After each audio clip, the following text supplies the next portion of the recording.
కుక్కడపల్లిలో సంచలనం సృష్టించిన సహస్ర హత్య కేసుకు సంబంధించి కూడా చిక్కుముడి వీడినట్టుగా మనమైతే చెప్పుకోవచ్చు. ప్రస్తుతానికైతే నిందితులను కూడా కుక్కడపల్లి పోలీసులు అదుపులోకి తీసుకున్నారు. జగద్గిరిగుట్ట పోలీసులో స్టేషన్లో నిందితుడిని కూడా అనేక కోణాల్లో దర్యాప్తు చేస్తున్న పరిస్థితి కనిపిస్తుంది. ఎక్కడైతే సహస్ర హత్య జరిగిందో ఆ సంబంధించిన బిల్డింగు ఆ పరిసర ప్రాంతాల్లో మనమున్నాం చూసుకోవచ్చు. ఎక్కడైతే నిందితుడు 10వ తరగతి చదువుతున్న నిందితుడు సహస్ర నివాసం ఉంటున్న ఈ పెంట్ హౌస్కి ఇదే ప్రాంతం నుంచి కూడా తరచూ దూకుతూ ఉండేవాడన్నట్టుగా మనకైతే కొంత సమాచారాన్ని కూడా పోలీసులు అందించడం అయితే జరిగింది. ఒక్కసారి మనం విజువల్స్లో చూసుకుంటే కూడా ఎక్కడైతే బాలికని అత్యంత దారుణంగా హతమార్చిన నిందితుడు కూడా సెకండ్ ఫ్లోర్లో నివాసం ఉంటున్నట్టుగా మనకైతే తెలుస్తుంది. ఇక్కడ నుంచి ఈ బిల్డింగ్ మించి కూడా అతడు 3వ ఫ్లోర్ నుంచి ఈ పెంట్ హౌస్లోకి దూకే ప్రయత్నం చేశాడు. ఇంట్లో దొంగతనానికి వచ్చినట్టుగా ప్రస్తుతానికైతే పోలీసులు అనుమానిస్తున్నారు. అందులో భాగంగానే సహస్రాన్ని చూసి ఎక్కడైతే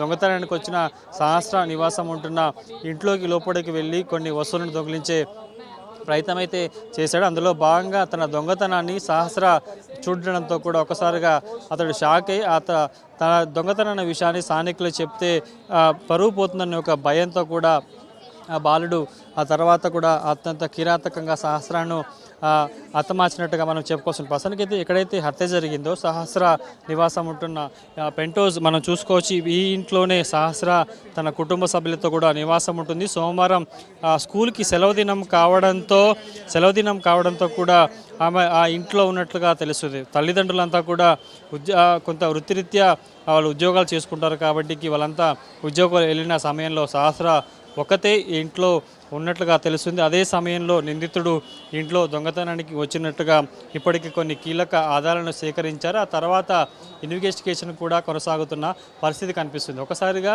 ఆ వ్యక్తి ఇంట్లో దొంగతనానికి రావడం గమనించి ఆ సహస్రతో ఆ దుండగుడు పెనుగులాట చేసినట్లుగా తెలుస్తుంది. ఆ సందర్భంలోనే ఇంట్లో ఉన్న వెపన్తో కూడా విచక్షణ రహితంగా ఆమె మెడ అదేవిధంగా శరీరంలో పలు భాగాల్లో కూడా 20కి పైగా కత్తిపోట్లతో దాడి చేసినట్టుగా మనం చెప్పుకోవచ్చు. ప్రస్తుతానికి ఈ కేసుకు సంబంధించి 5 రోజులుగా కుక్కడపల్లి పోలీసులు అనేక కోణాల్లో దర్యాప్తు చేస్తున్నా కానీ వారికి ఎక్కడా ఎలాంటి కీలక ఎవిడెన్స్ కూడా లభించని పరిస్థితి కనిపిస్తుంది. ఎందుకంటే ఈ ఇంట్లోకి వచ్చేటప్పుడు కేవలం ఈ ఫ్యామిలీ మెంబర్స్ వచ్చిన ఆనవాళ్ళు కావచ్చు, ఆ తర్వాత 3వ వ్యక్తి ఎవరైనా కిందకు దిగారన్న ఆనవాళ్ళకు కూడా ఎక్కడ లభించిన పరిస్థితి కనిపిస్తుంది. పక్కా సమాచారంతో ఈరోజు ఉదయం పోలీసులు కూడా చుట్టుపక్కల వారించినప్పుడు ఒక వ్యక్తి అనుమానాస్పదంగా ఉన్నప్పుడు గడిచిన కొద్ది రోజులుగా స్కూల్ వెళ్లకుండా ఇంట్లో ఉండడంతో కూడా అతన్ని తమదైన శైలిలో పోలీసులు ప్రశ్నించినప్పుడు కూడా ఈ భాగవతం అంతా బయట చెప్పినట్టుగా తెలుస్తుంది. ఇక ముఖ్యంగా దొంగతనానికి సంబంధించి ఏ విధంగా చోరీ చేయాలి, ఒకవేళ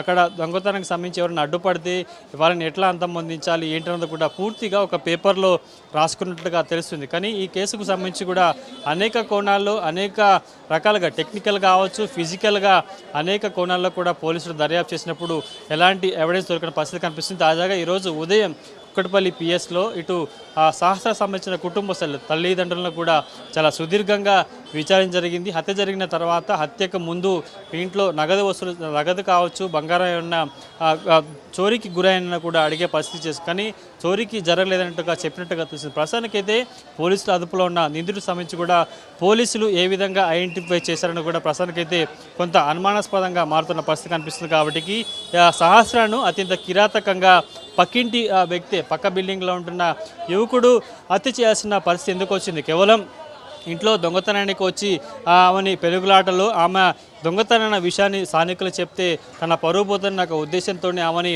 ఇంత దారుణంగా హతమార్చాడా, లేకపోతే ఇంకేమైనా కారణాలు ఉన్నాయన్న కోణంలో కూడా పోలీసులు దర్యాప్తు చేసిన పరిస్థితి కనిపిస్తుంది. ప్రస్తుతానికైతే పోలీసుల అదుపులో నిందితులు ఉన్నాడు. జగద్గిరిగుట్ట పిఎస్లో నిందితుడిని కుక్కడపల్లి పోలీసులు అదేవిధంగా ఈ కేసును విచారిస్తున్న బృందాలు కూడా ప్రత్యేకంగా దర్యాప్తు చేసిన తెలుస్తుంది. కాబట్టి పూర్తి స్థాయిలో పోలీసులు ఈ సహస్ర హత్యకు సంబంధించి కొంత వివరాలు వెల్లడిస్తే కూడా ఆ బాలుడు దొంగతనానికి వచ్చాడా, లేకపోతే ఇతర కారణాలు ఏమైనా ఉన్నాయన్న కోణంలో కూడా పూర్తి వివరాలు బయటకు వచ్చే అవకాశం అయితే కనిపిస్తుంది. గడిచిన 4 రోజులుగా ఈ ప్రాంత సంబంధించిన ప్రజలంతా కూడా రాత్రులు లేని పరిస్థితి గడుపుతున్నారు. కాబట్టి ప్రస్తుతానికైతే నిందితుడు పోలీసులు అదుపులో ఉన్న నేపథ్యంలో వారు ఏం చెప్తారు, ఇన్వెస్టిగేషన్ సంబంధించి కూడా ఏం జరుగుతుంది ఏంటని కూడా కొంత సమాచారం అయితే రావాల్సి ఉంటుంది. ఇక ఈ కేసుకు సంబంధించి గడిచిన 4 రోజులుగా పోలీసులకు ఎటు వెతికినా ఎలాంటి ఆధారం లభించకపోవడం, తాజాగా ఇంటి పక్కన యువకుడే ఈ హత్యకి ఒడిగట్టినట్టుగా కొన్ని కీలక వివరాలను తీసుకోవడం, ఆ తర్వాత క్లూస్ కూడా సేకరించినట్టుగా తెలుస్తుంది. కాబట్టి రేపు ఈ హత్యకు సంబంధించి కూడా పూర్తి వివరాలను